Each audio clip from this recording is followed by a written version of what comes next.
திருப்பூர் மாவட்டம் குன்னத்தூரில் நடைபெற்ற கழக நிர்வாகி இல்ல திருமண விழாவில் அதிமுக பொதுச் செயலாளர் எடப்பாடி கே பழனிசாமி பங்கேற்று மணமக்களை வாழ்த்தினார்.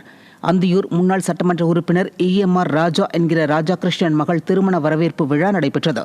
விழாவில் பங்கேற்க வருகை புரிந்த எதிர்க்கட்சித் தலைவர் எடப்பாடி கே பழனிசாமிக்கு செங்கப்பள்ளி மற்றும் குன்னத்தூர் பேருந்து நிலைய ரவுண்டானா அருகே முன்னாள் அமைச்சர் KC கருப்பண்ணன் தலைமையில் சட்டமன்ற உறுப்பினர் S ஜெயக்குமார் முன்னிலையில் உற்சாக வரவேற்பு அளிக்கப்பட்டது. தொடர்ந்து திருமண விழாவில் பங்கேற்ற புரட்சித் தமிழர் மணமகன் டாக்டர் ராம்பிரசாத் மற்றும் மணமகள் R.ஸ்ரீ நிவேதா ஆகியோரை பூங்கொத்து கொடுத்து வாழ்த்தினார். அப்போது அத்திக்கடவு அவிநாசி திட்டத்தை வழங்கிய அதிமுக பொதுச் செயலாளருக்கு நன்றி மடல் வழங்கப்பட்டது. விழாவில் முன்னாள் அமைச்சர்கள் தங்கமணி, கருப்பண்ணன், C விஜயபாஸ்கர், அன்பழகன், சட்டமன்ற உறுப்பினர்கள் செல்வராஜ், விஜயகுமார், ஜெயக்குமார், முன்னாள் சட்டமன்ற உறுப்பினர்கள் சிவசாமி, நடராஜன், ஊத்துக்குளி வடக்கு ஒன்றிய செயலாளர் தனசேகர், குன்னத்தூர் பேரூர் கழக செயலாளர் சரண் பிரபு உள்ளிட்ட பலர் பங்கேற்றனர்.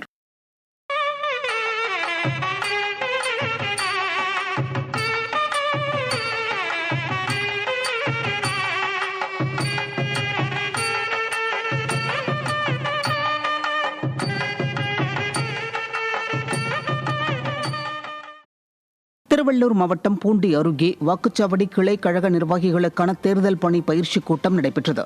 பட்டறை பெரும்புதூரில் ஒன்றிய கழக செயலாளர் S மாதவன் தலைமையில் தேர்தல் பொறுப்பாளர் சத்தியமூர்த்தி ஏற்பாட்டில் நடைபெற்ற நிகழ்ச்சியில் திருவள்ளூர் மேற்கு மாவட்ட செயலாளர் BV ரமணா, சென்னை மண்டல தகவல் தொழில்நுட்ப பிரிவு இணை செயலாளர் MS யோக விக்னேஸ்வரன், தென் சென்னை தெற்கு மண்டல தகவல் தொழில்நுட்ப பிரிவு இணை செயலாளர் K அருண் ஆகியோர் கலந்து கொண்டு ஆலோசனைகளை வழங்கினர்.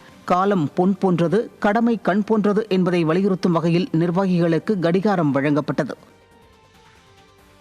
ராணிப்பேட்டை மாவட்டம் அரக்கோணம் அருகே ரயில்வே சுரங்கப்பாதையில் தண்ணீர் தேங்காத வண்ணம் நடவடிக்கை எடுக்குமாறு ரயில்வே துறை அதிகாரிகளிடம் அதிமுக சட்டமன்ற உறுப்பினர் சு ரவி கோரிக்கை வைத்தார். கைனூர் மக்களின் கோரிக்கையை ஏற்று அப்பகுதியில் நேரில் ஆய்வு மேற்கொண்ட அரக்கோணம் அதிமுக சட்டமன்ற உறுப்பினர் சு ரவி சாலை வசதி மற்றும் மின்விளக்கு வசதி அமைத்து தருவதாக உறுதியளித்தார்.